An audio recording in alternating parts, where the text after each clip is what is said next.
বিড়ালের মতো 500 বছর বেঁচে থাকার কোনো লাভ নাই, সিংহের মতো 1 ঘন্টা বাঁচতে চাই।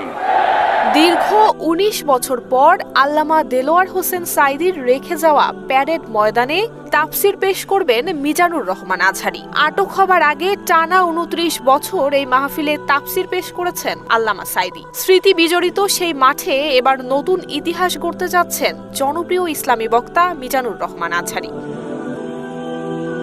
ইসলামী সমাজ কল্যাণ পরিষদের আয়োজনে চট্টগ্রামের চকবাজারের প্যারেড ময়দানে আগামী 27 থেকে 31 জানুয়ারি পর্যন্ত 5 দিন ব্যাপী তাফসিরুল কুরআন মাহফিলের আয়োজন করা হয়েছে। সময়ের হিসেবে প্রায় 19 বছর পর এই মাহফিল পুনরায় প্রতিষ্ঠিত হচ্ছে।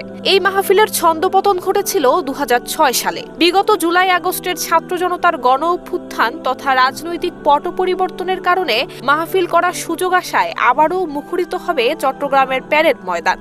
কেউ না বুঝলেও আমরা আপনার প্রয়োজন বুঝি, আর তাই তো অত্যাধুনিক ফিচার সম্বলিত বিভিন্ন সাইজ আর কালারের 250-টিরও বেশি ডিজাইন অপশন নিয়ে ওয়ালটন স্মার্ট ফ্রিজ বোঝে আপনার প্রয়োজন। মূলত ইসলামী সমাজ কল্যাণ পরিষদের সঙ্গে মাওলানা দেলোয়ার হোসেন সাঈদী এবং জামায়াতে ইসলামীর সংশ্লিষ্টতার কারণে এতদিন ধরে মাহফিলের আয়োজন করা সম্ভব হয়নি।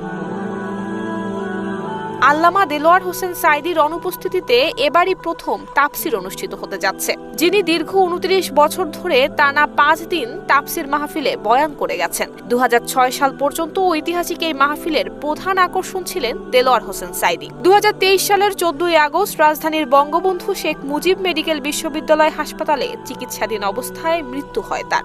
এবারের মাহফিলে প্রধান মুফাসসির হিসেবে থাকছেন মিজানুর রহমান আজহারী। জানা গেছে তিনি এই মাহফিলের পঞ্চম এবং শেষ দিনে তাফসির পেশ করবেন। এ প্রসঙ্গে মাহফিলের আয়োজক চট্টগ্রাম ইসলামী সমাজ কল্যাণ পরিষদের সভাপতি অধ্যক্ষ মোহাম্মদ তাহের বলেন, মানুষের ব্যাপক আগ্রহ এবং মাহফিল আয়োজনের তাগিদ থেকে আমরা এই আয়োজন করেছি। 5 দিন ব্যাপী মাহফিলে 5 জন মুফাসসির পৃথক পৃথকভাবে তাফসির করবেন। দীর্ঘদিন দেশের বাইরে থাকার পর 2024 সালের 5 আগস্ট শেখ হাসিনা সরকারের পতন হলে গত 2 অক্টোবর দেশে ফেরেন আজহারী। 1 সপ্তাহ দেশে থেকে আবারও পাড়ি জমান মালয়েশিয়ায়। এরপর গত বছরের 26 ডিসেম্বর দেশে ফিরে তিনি মাহফিলে অংশ নেয়ার ঘোষণার পরদিনই 27 ডিসেম্বর কক্সবাজারের পেকুয়ায় বৃহত্তর সাবেক গুলাদি তাফসিরুল কুরআন মাহফিলে অংশগ্রহণের মাধ্যমে তাকে আবারও দেশের মাহফিলের মঞ্চে দেখা যায়। এরপর জেলাভিত্তিক বিভিন্ন মাহফিলে অংশ নিতে দেখা গেছে জনপ্রিয় এই বক্তাকে। নুসরাত জাহান মেহেক, ঢাকা পোস্ট।